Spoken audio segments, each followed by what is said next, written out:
Hello everyone, কেমন আছো তোমরা সকলে? আশা করি তোমরা সকলে ভালো আছো আর আমিও খুবই ভালো আছি। আজকে দেখো রং খেলার উপলক্ষে বাড়িতে হচ্ছে দেশি মুরগির ঝোল। তো চলো ঠিক কিভাবে করি আমি সেই স্টেপ বাই স্টেপ তোমাদের দেখাবো। ফার্স্টেই আলুগুলোকে ফ্রাই করে তুলে নিয়েছি। সেই কড়াই এবারে দেশি মুরগিটাকে রান্না করব। পরিমাণ মতো সরষের তেল নিয়ে নিয়েছি। তেলটাকে ভালো করে গরম করে নিয়ে এখানে তেজপাতা, শুকনো লঙ্কা আর পাঁচফোড়ন দিয়ে ভালো করে একটু নাড়াচাড়া করে নিচ্ছি। একটু হালকা হালকা ফ্রাই হয়ে গেলে এগুলো এর মধ্যে অ্যাড করব কুচনো পেঁয়াজ। পরিমাণ অনুযায়ী পেঁয়াজটাকে দিয়ে ভালো করে নাড়াচাড়া করে এবারে পেঁয়াজটাকে ফ্রাই করে নেব কিছুক্ষণ। দেশি মুরগিটা যেহেতু শক্ত শক্ত টাইপের হয়, ওই কারণে আমি আগে থেকে প্রেসার কুকারে সিটি মেরে নিয়েছি। তাতে কিন্তু ভীষণ ভালো লাগবে, পুরো খাসির মাংসের মতো খেতে হবে। তো এই যে দেখো ভালো করে সিটি মেরে নিয়েছিলাম প্রেসার কুকারে। এবারে আমি দেশি মুরগিগুলোকে অ্যাড করে দিলাম। দেশি মুরগির ঝোল তোমরা যখন রান্না করবে ঠিক এইভাবে স্টেপ বাই স্টেপ রান্না করবে, দেখবে খেতে খুব সুন্দর লাগে। তো মাংসগুলোকে আমি সব তুলে দিয়েছি পেঁয়াজের মধ্যে। এবারে বেশ কিছুক্ষণ নাড়াচাড়া করে কিছুক্ষণের জন্য ফ্রাই করে নেব।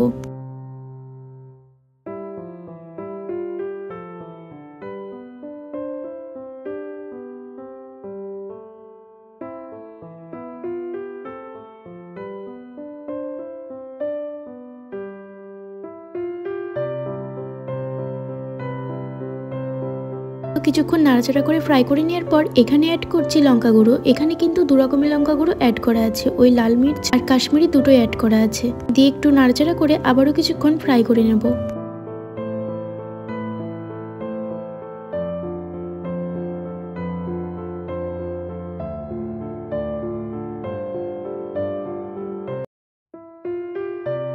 তো বেশ কিছুক্ষণ ফ্রাই করে নিলাম। এবারে দেখো মশলাটা অ্যাড করব। মশলার মধ্যে আছে আদা, রসুন, জিরে, পেঁয়াজ আর লঙ্কা বাটা, সবগুলো অ্যাড করে দিয়েছি। এবারে খুব ভালো করে মশলা দিয়ে নাড়াচাড়া করতে করতে কষিয়ে নেব।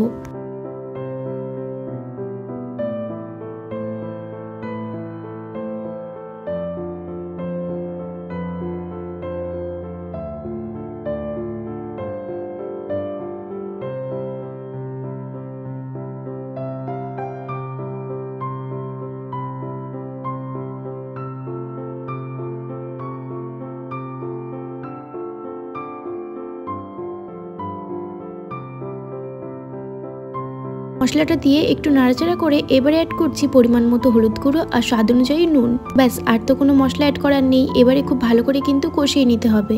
যত কষাবে তত কিন্তু টেস্ট আসবে, কষানোর কাছেই সব। তাই ঢাকা দিয়ে কিন্তু ভালো করে টাইম নিয়ে কষাবো।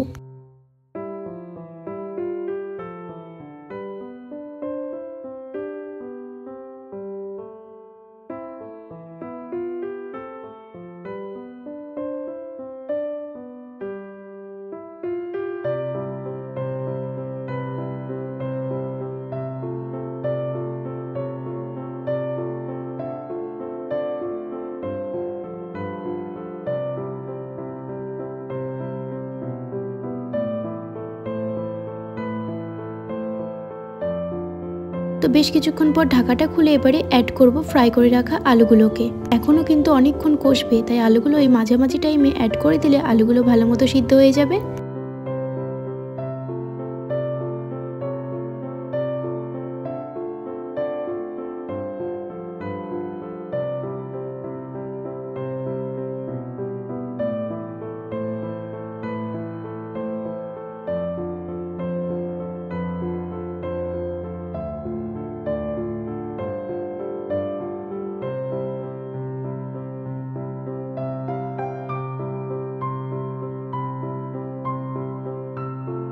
তো আলুগুলোকে দিয়ে ভালো করে নাড়াচাড়া করে আবারও দেখো ঢাকা দিয়ে দেবো।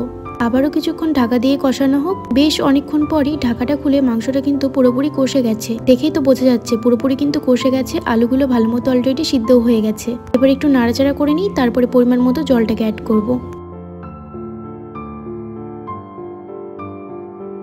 মাংসটা যখন সিটি মেরে নিয়েছিলাম প্রেসার কুকারে, তখন কিন্তু ভালো ফিল্টার জল আমি এখানে ইউজ করেছিলাম, যাতে জলটা পরে আমি দিতে পারি। আর এই জলটা দিলে কিন্তু দারুণ একটা টেস্ট আসে। তাই বাইরের জল কিন্তু আমরা অ্যাড করব না, পুরোটাই কিন্তু সিটি মেরে নিয়েছিলাম সেই জলটাই অ্যাড করব। তো দেখো বেশি করে একটু জল দিলাম, কারণ দেশি মুরগিটা কিন্তু পাতলা পাতলাই খেতে ভালো লাগে। আর যেহেতু আজকে রং খেলার দিনে অনেকেই আমাদের বাড়িতে খাওয়া দাওয়া করবে, আর দেশি মুরগির ঝোল কিন্তু একটু পাতলা না হলে ভালোও লাগে না। এবারে ভালো করে ফুটিয়ে নিলে ব্যাস রেডি হয়ে যাবে। চলো এবারে ভালো করে ফুটিয়ে নিই। মানান মতো করে কিন্তু ফুটিয়ে নিয়ে নিয়ে কিন্তু ঝোলটাকে রাখতে হবে। তো দেখো নামানোর মুখে মুখে এবারে অ্যাড করছি গরম মশলা, পাউডার গরম মশলা অ্যাড করছি। তোমরা চাইলে কিন্তু গোটাটা বেটে দিতে পারো। গরম মশলাটা দিয়ে কিছুক্ষণ আমি গ্যাসটা আস্তে দিয়ে একটু বসিয়ে রাখবো, তাহলে কিন্তু দারুণ একটা তেল ছাড়বে।